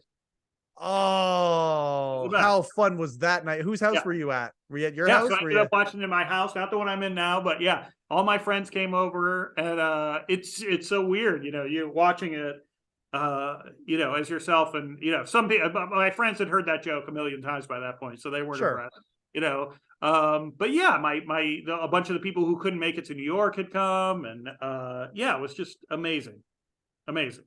This is I can feel it's funny because it's 14 years later. Yeah. and I can still feel the gratefulness coming from you. Like, I mean, yeah, this at is some one of those level, moments. It's the dream come true that you will still hold on to, even though it's come true, kind of a thing. right. Now let's get to the bump. Was there a bump in for the career? Was there a Letterman bump?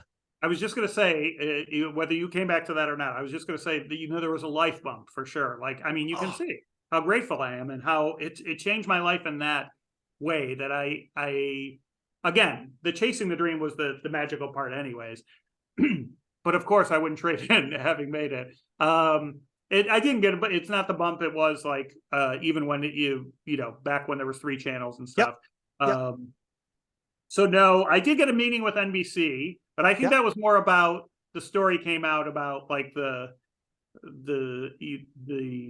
me chasing it and that kind of thing versus like, oh, this was an incredible set on late night. We need to make a sitcom around this guy. I see. Yeah, I see what you're saying. Yeah, Well, the it story- is a compelling story, of course. I Right. mean, the documentary, I mean, the audience awards that it's won and the different awards it's won. I mean, the story is absolutely compelling, to say the least. Right. So, And it ended up that someone at Yahoo got the story and it was on the front page of Yahoo that day, like, comedian does Letterman, all this kind of stuff. And the story was on there. It's like my website broke down. I was getting all these things. And like I said, I got, the credit itself has helped me. I mean, obviously it opens doors, when I say, hey, I've been the David Letterman show. I had done other TV, the Late Late Show with Ferguson. absolutely. And, a bunch of other things.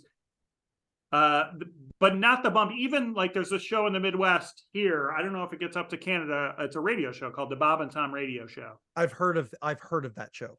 That's the biggest bump I've had from everything, and it's a radio show. It's almost like what Rogan is now. It was maybe 10 years ago.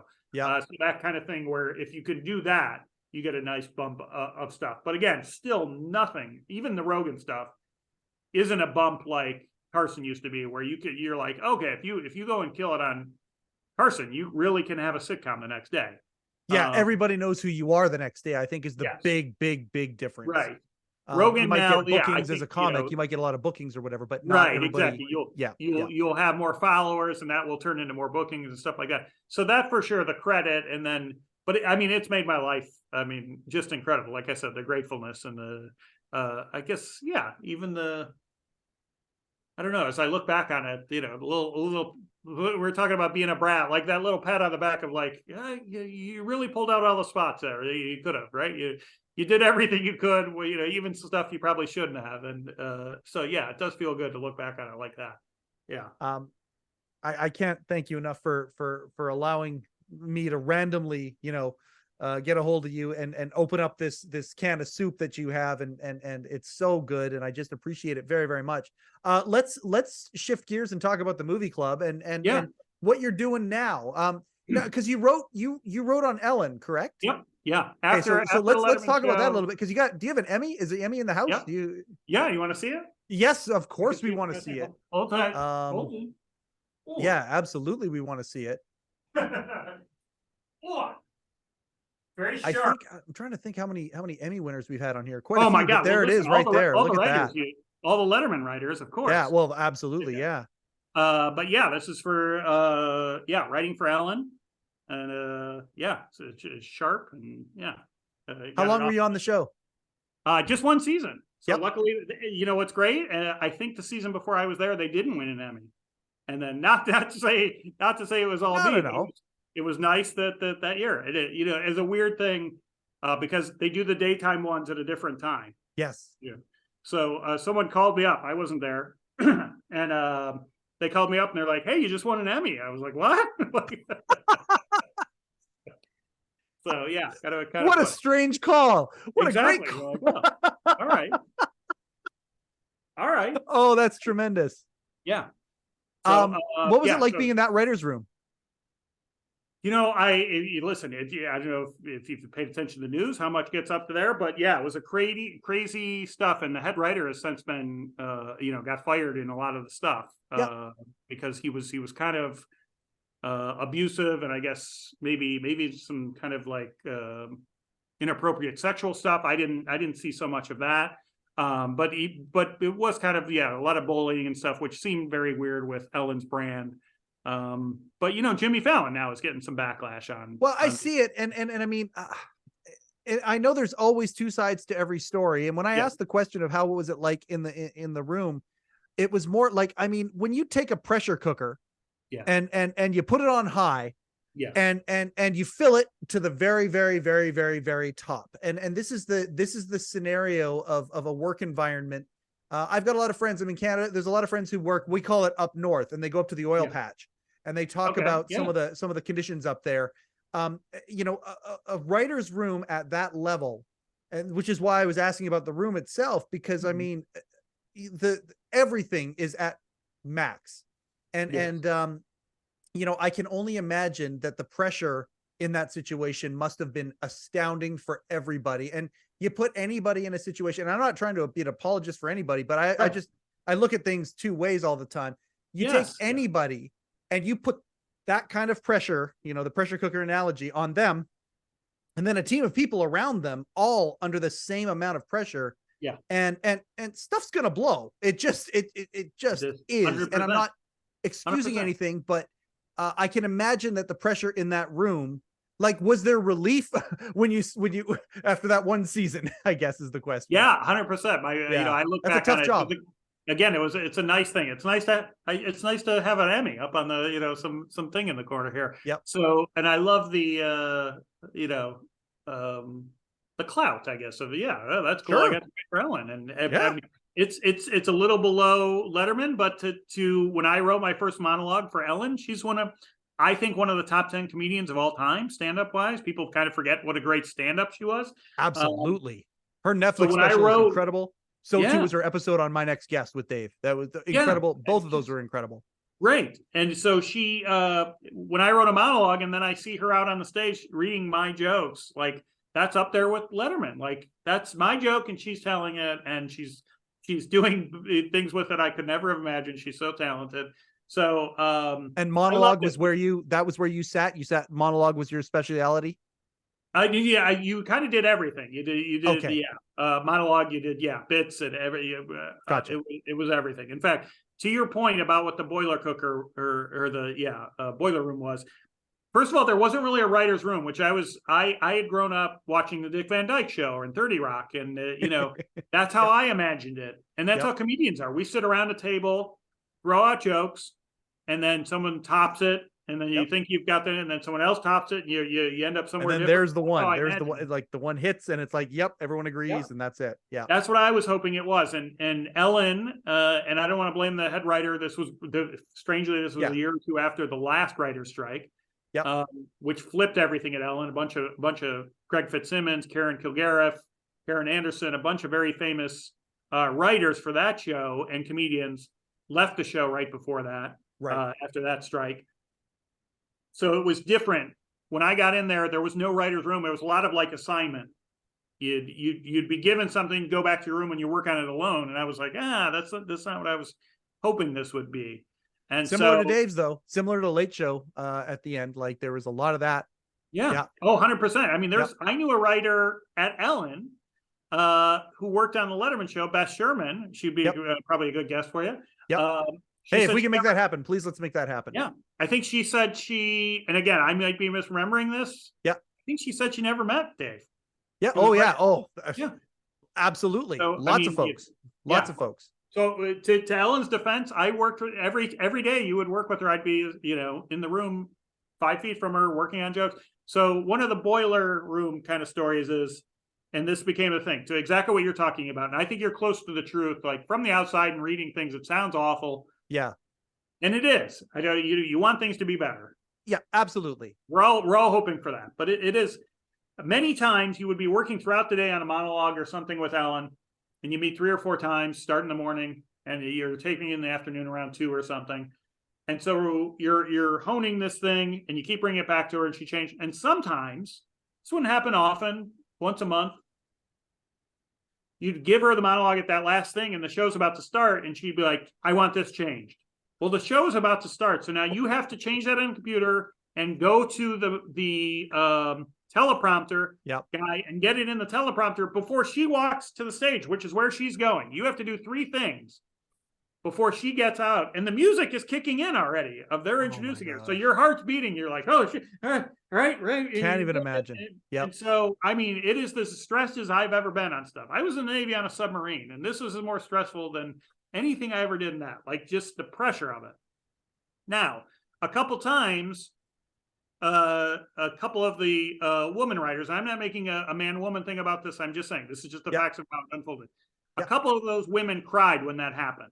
So then the story that I started hearing afterwards, and I understand them crying, it's pressure filled. Yeah. But the story an emotional man would also cry. I'd be the guy that cried too. Tears would be coming out. Not, absolutely. Yeah. Of course. I felt like crying. So that's what I'm saying. No judgment on them. Yeah. But the story I started hearing whispering around backstage was, did you hear Ellen made so-and-so cry? And I was like, Ellen didn't make anyone cry. Like, that's an out of context narrative. That's not what happened here. And Ellen's mean, and she's not, that's to your point about it's just the pressure of that job. So even when I read that Fallon stuff, I'm sure other people are appalled. I'm like, this sounds like a late night show. And I mean, you talk about, with the Fallon situation, the one thing when I read we talk about the article in Rolling Stone, you go through how many show writers in so much time, any job that I have ever known, or any workplace that I've ever known, where they have gone through 5 bosses in 5 years. Yes. That's a chaotic work environment. Yes. And I understand that the powers that be, whoever they are that hires that boss or whoever, the business owner, they're trying to find the right chemistry. They're trying to make it work. And when the chemistry doesn't work, guess what the result is? It's going to be chaos. But in show business, when that happens, it becomes a story that is extraordinary than it is if it's an accounting office. Yes. Or something that goes through identical things. Right. And again, if somebody is inappropriate or mean or whatever, that's not, I'm not trying to excuse that in any way, but I also trying to look at it from both sides. Like, you go through 5 bosses in 5 years, that's going to be, and I think that was the number with Fallon. It might be 4, might be 6. I'm not sure. Right. But yeah, like, I mean, and again, at the highest level, this is where we're performing. I mean, it's the Tonight Show. My God, the pressure filled, and it's the built money's in. Good, and not to Don Draper it, but some of that's what the money's for. And there you go. Yes, there you go. I know somebody who's a writer for World Wrestling Entertainment, and I mean the money was phenomenal, but you were at the beck and call of the business. Right. You could be woken up at 3 a.m. You could be it was. And I mean, I don't know that they would necessarily call it a hostile work environment or whatever, but the expectation on them, but the money that they were paid for it, made it worthwhile for that. I want to talk about the movie club, and I mean, we've gone so long. Are you okay for a few more minutes here? Yeah. Oh, great! I'm having a ball, Steve. I hope you are too. I am. Like I said, I hadn't even noticed. How long we were talking. So great. Okay, good. That's a good sign, right? So you do the writing thing. You're still doing stand up. Still doing stand-up. Yep. Yeah. Okay. Out of clubs. Yeah. Corporate cruises, all that kind of stuff. Yeah. Awesome. Have you gone in, have you been over to entertain the troops anytime since the documentary? I literally last week was performing for the troops I went to Curacao for some troops, and then the Bahamas, and we were supposed to go to Greenland, and it got canceled because of the hurricane out there. No kidding. But I'm going to Europe. Luckily we're not in the Which Middle part East. of Europe? In the movie, I go over to the Middle East, and are you in Eastern Europe? Like, are you going over to like near Ukraine? We're in Poland, so right next door. We're going to be. Yeah. Wow. Yeah. So. Wow. And again, I should have said this at the beginning. Thank you for your service. I say that like I mean that beyond anything. I probably could have filled an entire podcast asking you questions about. It was Desert Storm, right? That you were. That would have been when I was in. It was or just after. This was early 90s. I think it was Desert. So they had so many different names for all the stuff. I was never near any action, luckily. Okay. I got you. But I'm endlessly fascinated by that too. So thank you for your service. And the fact that you go and entertain the troops and have continued to do that, that is beyond admirable. That's fantastic. By the way, let me just this is in my plug for the movie. If people go check out Don You Do Letterman.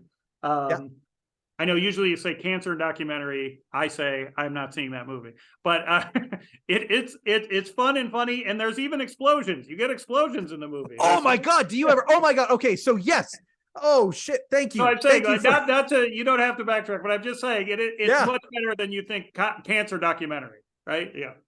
Yeah, there's war zone action in this movie. You could shoot some footage for a GI Joe movie if you wanted to. Yes. Oh yes, okay, good call, good call. Thank you for that. No. Thank Yeah, you for that was letting me know. bonkers seeing that, and Yeah, please watch great. David Letterman. You'll see that. Great call.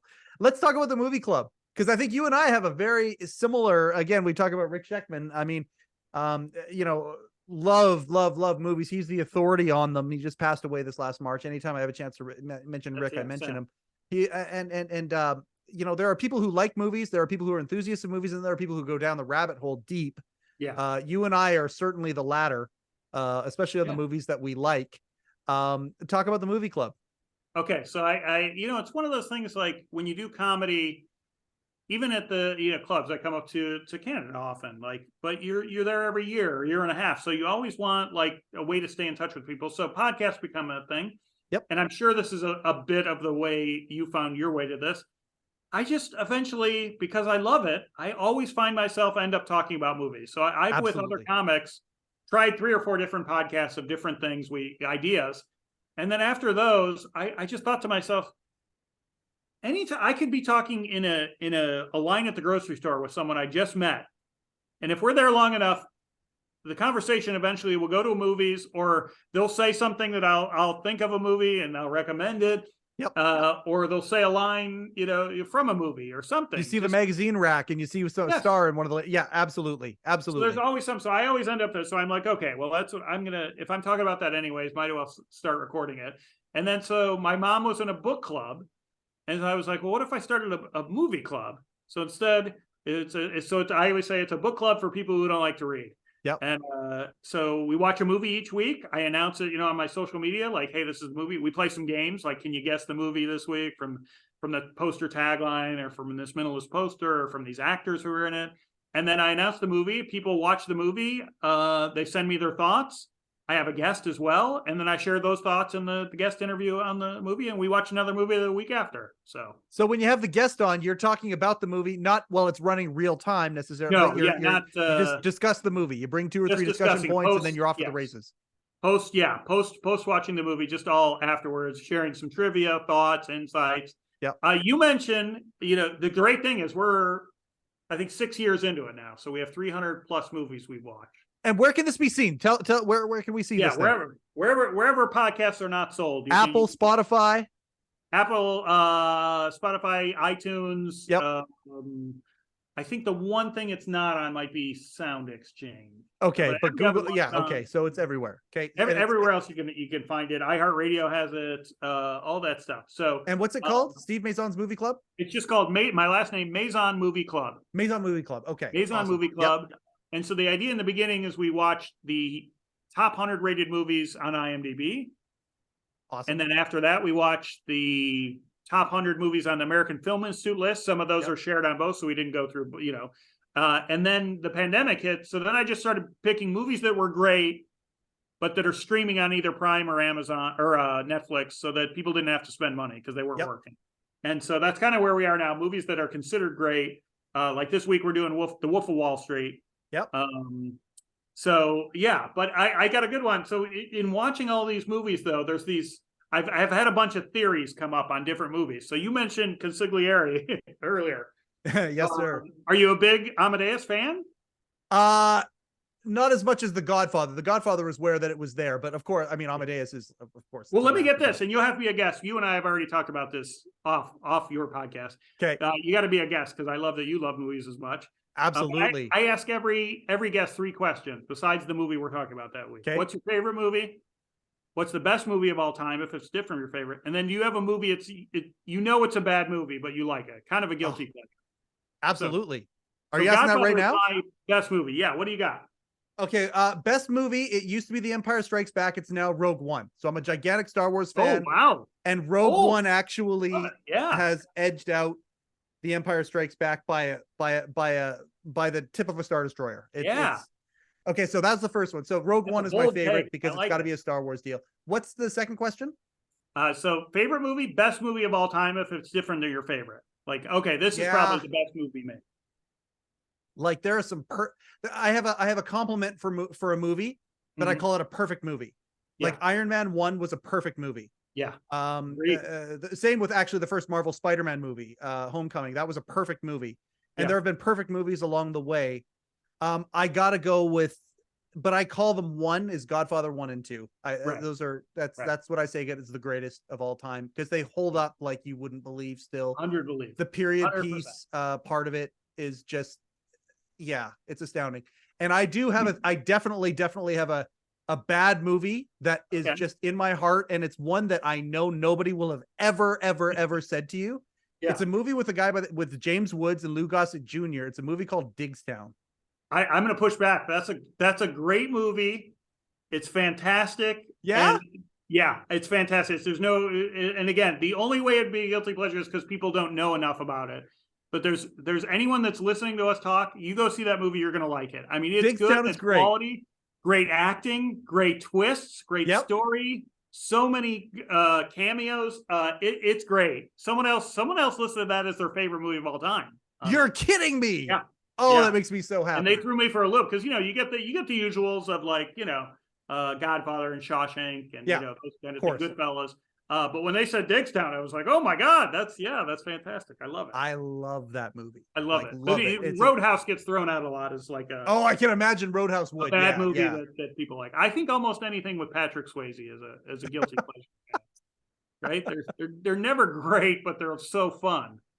Ghost for the ladies, Roadhouse for the boys. Ghost, right? Yeah. Dirty Dancing. I mean, they're all like, you're like, it's not great, but it's just fun to watch. Yeah. Dirty Dancing. Yeah. Okay. Well, here's my theory, by the way, that I've come up with. So there's certain movies that over the years, the Patrick Swayze theory like that. This week I came up with the way people see Godfather 1 and 2 is really one movie, right? That's right. Rocky 1 and 2, I think, are that same way. They're kind of I do too. Yep. But even peripherally, I think you'll appreciate this if you're using consigliere like that, like for Godfather. Oh shoot, I lost my train of thought now. Amadeus. Were you gonna say Amadeus or? Yeah. Consigliere. And then go back to Amadeus. This is one of my favorite theories. Why do they call it Amadeus? Why is it titled Amadeus? The name. Wolfgang right, Amadeus. but Mozart, right? Like you even mentioned before, like Mozart, early Mozart or late Mozart. Like why? It's his middle name. Yeah, I think it's another slight that we're going to make the name Amadeus. His middle name is going to be more famous than Salieri. Like that's how. Like what a nice deep cut that like Wolfgang. You could have called the movie Wolfgang or Mozart, and we all knew what he was talking about. Yes, right. We would both known that. But Amadeus, they choose the guy's middle name. It's almost like a further slight to Salieri of, hey, like his middle name is going to be more famous than you. We're going to make a movie where his middle name and then there's songs and stuff, right? But I think that's the wrinkle there. Like, why call it Amadeus? It'd be like if people made a movie called it Joseph. Well, no one knows me by my middle name. I love that. I got goosebumps. You did it to me again. The first time you did it to me was I was exploring it a little bit. And in print, you did it. There's a theory about Ferris Bueller's Day Off that it was a dream, that it was this kid's dream about like what he was aspiring to be the ultimate version of himself. It starts in bed, it finishes in bed, and it blew me away because I love that movie. I can go chapter by chapter in that. I'm a John Hughes fan. I love that stuff. But the idea that the whole movie was a dream was astounding to me. And it really does make sense. Yeah, I call that one, you've seen it for the people listening, the Henry Winkler theory, because Henry Winkler plays the Fonz, who's the coolest guy in the world. But if you've ever seen Henry Winkler in anything else, he's not cool at all. He's kind of nerdy, nebbish kind of guy. And same thing with Matthew Broderick. You're telling me Matthew Broderick is the coolest kid in your school? He didn't get a car, he got a computer. Yep. He plays the clarinet. Yep. He's the kind of dorky brother of a hot older senior gal. Yeah. His best friend isn't cool. He's kind of dorky. Yeah, but it isn't just like, hey, some of the cool people like him. Everyone loves her. That's exactly the dream a nerdy high school kid would have, is that everyone loves him, not just certain people. Everyone loves him. So yeah, that's, as I watched it, I was like, oh, this this has to be, again, the movie's fine without that theory. You don't need Sure. that theory to enjoy it, but it's a nice extra layer to it. It melted my mind is what that layer did to me. To your knowledge, before Mr. Hughes passed away, did anybody ask him that question? Not that I know of. Not Oh. that I know. Now I have heard other people came back to me with, I guess someone else has espoused the theory that it's Cameron's dream. I don't think that holds up because Cameron doesn't end up in bed at both ends. He starts in bed, but he doesn't. Yeah. And why would if it's his dream, why would he give Ferris the girlfriend? Yeah. And, I mean, the ultimate redemption with his dad. I mean, that's obviously the case for, but the empowerment of it. But maybe that's. But again, I think that goes back to Ferris's. My best friend is going to break out of this shell that he is in, this prison that his father has created for him. He's going to stand up for himself and break out of that. It all works out. It works out for Sloane. It works out for him. It works out for Cameron. It works out for, to me, that goes back to the original theory and just makes it even more solidified. That is, so this is in a nutshell right now, the Mazan Movie Club. This is what it is. Each episode is something like this, just us, breaking down, getting people's, there's also people just chiming in with like, I love this movie. I remember where I saw it. I love the stories around movies. There's, the ones you mentioned. I'm sure Godfather, the first time you saw it, or Rogue One, I would guarantee you remember the theater you saw it in the first time. You saw it with. All that kind of stuff. There's these memories that go with movies like that. And I love how they spill out into real life like that. So that's a lot of what we end up talking about. Rogue One actually gave me hope for myself as an adult because it's so easily, a few other movies did the same thing. The Dark Knight did it for me as well. It so easily put me back into childhood and got me to the place where I could recall that movie and the scenes in it and just it impacted me the same way that Empire did when I was a kid. Right. And then it just grew and grew and grew. And the depth of it became that. And as an adult, man, like I think, I don't know when it came out, it was 2019. So, I mean, I'm in my 40s, maybe it was 15 or 16. I forget. But, I'm in my 40s at the time and it made me feel like a kid again. And it gave me, a great satisfaction in that. And so, but I cannot wait to come on the show. Like I cannot wait to do this again with you. When I pick a movie, please, if there's one you're excited about. I love when people, again, the same way you were talking about earlier, when someone's passionate about something. So if there's a movie you love, or even if you hate the movie, I want to have you as a guest. Oh, I can't wait. God, is there anything else that we want to cover in your first appearance here on the Letterman podcast? I don't think so. I think we've got, you've got so many, like I said, I usually get asked the same questions about, what was it like in the journey and that kind of thing. But I love that we got into so much of the deep stuff. And obviously your love of Letterman and his shows play into that. But I love the extra stuff that no one would think of, like, before and after the set, what happens then. I think I got everything. I think we did too, and I appreciate it so much. Are you? It just occurred to me. Are you still a member of the? Are you a member of the WGA? I'm not now. I was. Okay, so you're not on strike right now. 4 or 5 years after, but not now. Okay, but we're still gonna finish off here by giving a quick note to everybody who is affected by the strike. There's a lot of people, big issues right now. We obviously support the writers who are out there right now trying to make sure that there's another generation that gets to come up and use their creativity, use their gifts. Actors, of course, too, as well. And I mean, complex issues here. We want to just voice our support for the for those members right now, and let's get a deal that everybody can 100% be happy with. So we get more Rogue Ones and more episodes, more everything. Oh yeah, like I mean, I'm watching Ahsoka right now, going, great. They're putting at least another year on when the next season would be, if there's another season or whatever. 100%. Like it's just there's going to be an empty wasteland for a while, and please go back to work soon. So please, corporations, pay these people a wage where they can make a career out of it. They can live where they need to live, and let's spread it around. That's what I understand. I'm simplifying this, right? Sure. But wouldn't everything get better if that was the case? If they just pay, if they pay. Now, listen, I understand people being greedy and being like, I do want to make 30 million a year as in bonuses and not give this to the writers. But I'm saying if these people who are great writers and stuff, if all of a sudden they could make a living wage and that kind of, wouldn't all our shows and entertainment get better? Wouldn't they? They're already great, but it would only get better. Absolutely. Yeah. Okay. Instead of 21 episodes, if you can do 11 and it's a better story, I get it. Let's just make sure everybody can still make a living wage with those 11.